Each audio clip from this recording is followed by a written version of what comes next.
नमस्कार दोस्तों, हमारे YouTube channel Sanwal classes for Uttarakhand में आप सभी का हार्दिक स्वागत है। दोस्तों, आज हम ब्रिटिश उत्तराखंड में यानी जो हमारा उत्तराखंड है, जब यहाँ पर अंग्रेजों का शासन था 1815 से 1947, तो इसके बीच में हुए जो प्रमुख आंदोलन है यानी ब्रिटिश काल में उत्तराखंड के जो प्रमुख वन आंदोलन है, तो उनकी हम बात करने वाले हैं। तो आइए प्रारंभ करते हैं। तो सबसे पहला जो यहाँ पर प्रमुख आंदोलन होता है तो ये होता है कुजड़ी वन आंदोलन।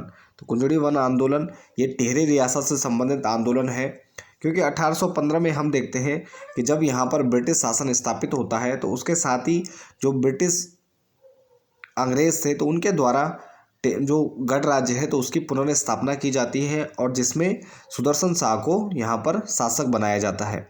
तो उसके बाद यहाँ पर टिहरी का अलग सा इतिहास चलता है। टिहरी में उस जो परमार शासक हैं सुदर्शन शाह है, और तो उनके वंशज वहाँ पर शासन करते हैं। तो यहाँ पर हम देखते हैं कि टिहरी में सुदर्शन शाह के जो वंशज हैं जिनका नाम है कीर्ति शाह, तो कीर्ति शाह का शासनकाल होता है। तो यहाँ पर कीर्ति शाह के शासनकाल में एक वन आंदोलन होता है, कुंजड़ी वन आंदोलन। तो इस आंदोलन में कुंजड़ी वन आंदोलन या टिहरी रियासत में कीर्ति शाह के शासनकाल में होता है, और इस जो वन आंदोलन था तो यह गढ़ शासक द्वारा अंग्रेज सरकार को सहायता देने के लिए बढ़ाए गए टैक्स के कारण होता है। तो यहाँ पर जो गढ़ शासक है तो इनका लगातार जो अंग्रेज सरकार के प्रति प्रेम रहता है तो वह जग जाहिर रहता है, और उन्हीं के द्वारा इनको अंग्रेजों के द्वारा ही सुदर्शन शाह को पुनः गढ़ राज्य का शासक बनाया जाता है। तो यहाँ पर गढ़ राज्य जो गढ़ शासक रहते हैं तो उनके द्वारा जो अंग्रेज सरकार है तो उनको बढ़ाए टैक्स देने के लिए यहाँ पर एक वन बंदोबस्त किया जाता है, और इस वन बंदोबस्त के तहत जो जनता रहती है तो जनता के अधिकार छीने जाते हैं। तो यानी जो हमारे जो यहाँ के सामान्य नागरिक रहते हैं, टिहरी रियासत के नागरिक रहते हैं, तो उनके जो वन अधिकार रहते हैं वो समाप्त हो जाते हैं। जो किसानों और नागरिकों के यहाँ पर भूमि रहती है तो उसको वन के अंतर्गत शामिल किया जाता है, और जो सरकार है या रियासत के गढ़ शासक है तो उनके द्वारा उन पर टैक्स भी लगाया जाता है। तो यहाँ पर इस कुजड़ी वन आंदोलन का जो नेतृत्व करता है तो वो करते हैं अमर सिंह। और यह जो आंदोलन होता है तो टिहरी रियासत में इससे पहले जो टिहरी के शासक रहते हैं उनको जनता बोलांदा बद्रीस कहती है, यानी बोलते हुए बद्रीनाथ के समान इनको माना जाता था। तो इस आंदोलन में राजा का भी विरोध होता है। तो इससे पहले यहाँ के जो अधिकारी रहते हैं तो उनका जनता विरोध करती है, लेकिन शासक को अच्छा मानते हैं, शासक का विरोध यहाँ पर नहीं होता है। लेकिन ये पहला आंदोलन है कुजड़ी वन आंदोलन। तो इसमें जनता के द्वारा कीर्ति शाह या गढ़वाली शासक की बात करें यानी टिहरी शासक की बात करें तो टिहरी शासक का भी इस आंदोलन में विरोध होता है, और जिसमें कीर्ति शाह द्वारा स्वयं आकर समझौता करना पड़ता है। तो ये पहला आंदोलन है जिसमें बोलांदा बद्रीस यानी जो टिहरी के शासक हैं तो जिसमें इनका विरोध किया जाता है। तो कुजड़ी वन आंदोलन 1903-4 की यह घटना है, और टिहरी रियासत का यह प्रमुख वन आंदोलन है। इसके बाद हमारा अगला वन आंदोलन है खास पट्टी वन आंदोलन।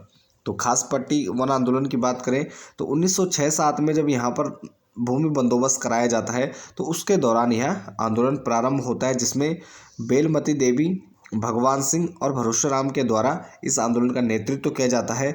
और इसका परिणाम ये होता है कि कीर्ति शाह द्वारा किसानों हेतु बैंक ऑफ गढ़वाल की स्थापना की जाती है, यानी किसानों को सहूलियत देने के लिए कीर्ति शाह द्वारा इस आंदोलन का परिणाम है कि बैंक ऑफ गढ़वाल की स्थापना की जाती है। और यहाँ पर आपको एक चीज़ ध्यान रखनी है कि 1920 में नरेंद्र शाह के द्वारा कृषि बैंक की स्थापना की जाती है, और जो कीर्ति शाह है तो उनके द्वारा बैंक ऑफ गढ़वाल की स्थापना की जाती है। तो दोनों आपको ध्यान रखने हैं। तो ये खास पट्टी जो आंदोलन होता है इसी का परिणाम होता है कि कीर्ति शाह के द्वारा किसानों को सहूलियत देने के लिए बैंक ऑफ गढ़वाल की स्थापना की जाती है।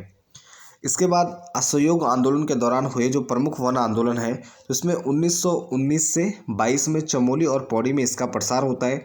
यानी जब देश में हमारा असहयोग आंदोलन चल रहा है तो यहाँ पर टिहरी के क्षेत्र में और हमारे टिहरी रियासत के क्षेत्र में और अन्य जो हमारा उत्तराखंड का है चमोली और पौड़ी है, तो यहाँ पर 1919 से 22 में इस असहयोग आंदोलन के दौरान वन आंदोलन होते हैं, और चमोली और पौड़ी में इसका मुख्य प्रसार रहता है। तो यहाँ पर सोने और बिसाऊ जो प्रथा रहती है तो इसके विरुद्ध यह मुख्य रूप से यह आंदोलन रहता है, और इसमें जो नेतृत्व करते हैं तो ये करते हैं गोपाल सिंह राणा।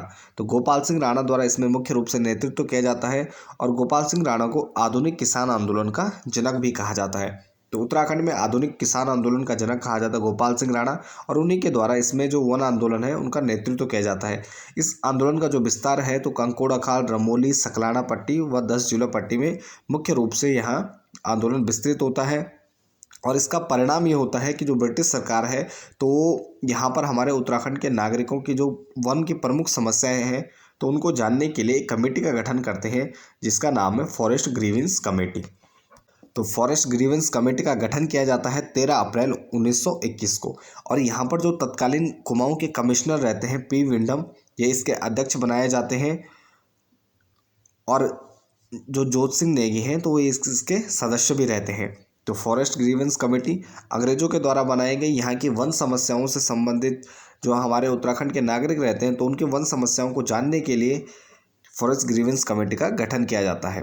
और यह कमेटी रिपोर्ट देती है अपनी 28 अक्टूबर 1921 को। तो इस कमेटी द्वारा 28 अक्टूबर 1921 को अपनी रिपोर्ट सौंपी जाती है। इसके बाद हमारा अगला प्रमुख आंदोलन है राजगढ़ी वन आंदोलन, या जिसे उत्तराखंड के इतिहास में रवाई या तिलाड़ी कांड के नाम से जाना जाता है। तो इसमें 1926 से 30 में या जो राजगढ़ी है जो वर्तमान में बड़कोट उत्तरकाशी में, तो राजगढ़ी इसका पुराना नाम भी है। तो यहाँ पर राजगढ़ी और बड़कोट के क्षेत्र में आंदोलन प्रारंभ होता है।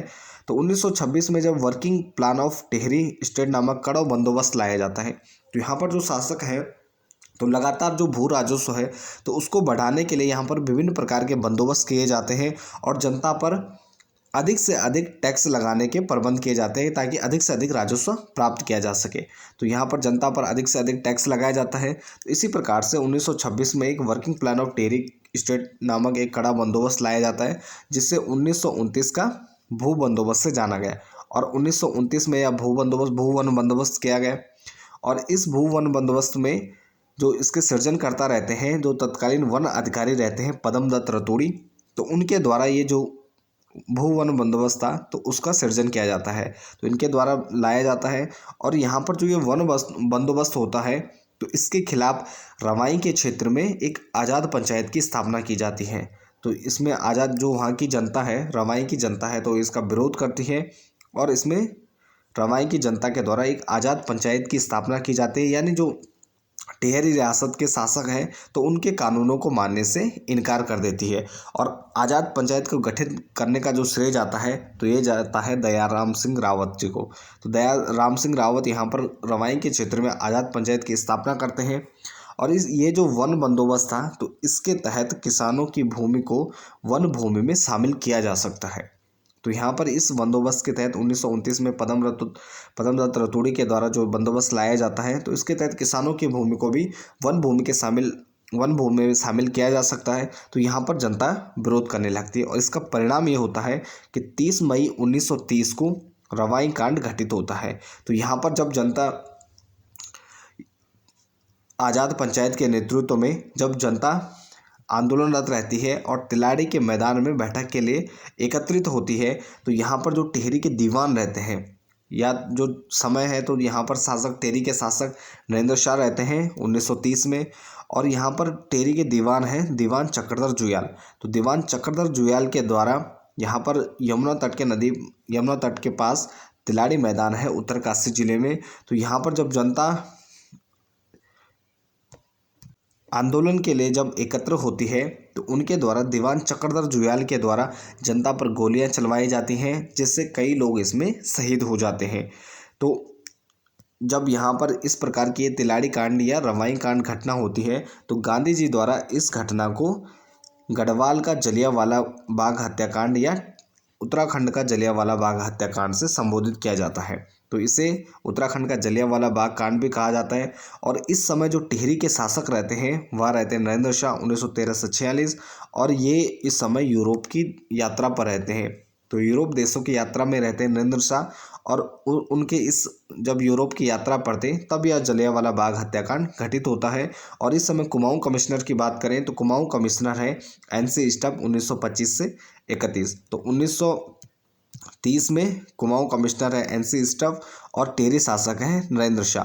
तो इस घटना को एक यहाँ पर तिलाड़ी या रवाई कांड हो गया और दूसरी सिरदेव सुमन की मृत्यु। तो ये दो घटनाएं नरेंद्र शाह के काल में राजनीतिक कलंक के रूप में जानी जाती हैं। तो उन्हीं में से एक है यह रवाई या तिलाड़ी कांड। इसके बाद हमारा अगला और अंतिम आंदोलन है डांगी चौरा आंदोलन। तो टिहरी जिले के डांगी चौरा नामक गांव में 1946 में यहाँ पर आंदोलन होता है, वन आंदोलन होता है और इसका नेतृत्व नागेंद्र शकलानी और दौलत राम के द्वारा किया जाता है। उसके बाद हम देखते हैं कि नागेंद्र शकलानी और दौलत राम, ये जो हमारा टिहरी रियासत का आंदोलन होता है, तो इसमें ये लोग बढ़ चढ़ कर हिस्सा लेते हैं और इनके द्वारा पहले उत्तरदायी सरकार और उसके बाद टिहरी का भारत के विलय में प्रमुख योगदान भी है। तो ये कुछ प्रमुख आंदोलन है जो ब्रिटिश काल में घटित होते हैं। तो ये थे हमारे आज के ब्रिटिश काल में वन आंदोलन की प्रमुख वीडियो। तो इसके साथ इसको समाप्त करते हैं। बाकी आप बने रहे चैनल के साथ, मिलते हैं नेक्स्ट टॉपिक में। धन्यवाद।